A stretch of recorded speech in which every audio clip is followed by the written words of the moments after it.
Bueno, representar, reconèixer, no? Aquell dia no vam poder aixecar la copa aquí a la plaça davant de tota la colla i és, bueno, doncs, tenir aquest trofeu, tenir aquest reconeixement d'aquesta diada, no? Sabíem que els anys següents s'havia celebrat, és a dir, el dissabte s'havia competit per cada primer dissabte, nosaltres aquell dia competíem o vam participar, doncs hi vam quedar primers i la cosa és que no teníem aquest trofeu, no? I, bueno, doncs avui ens han comunicat que si veníem doncs el recolliríem i molt contents de poder tenir aquesta copa, de que el local puguem recordar aquest 2012, aquest concurs que va ser tan màgic.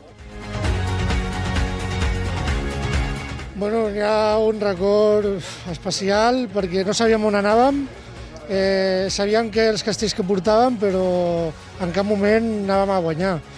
Tot i que després a l'hora d'estar a plaça ens vam tornar ambiciosos i vam voler guanyar i vam estar ja fins a l'última, vam caure, ens vam aixecar i a tope.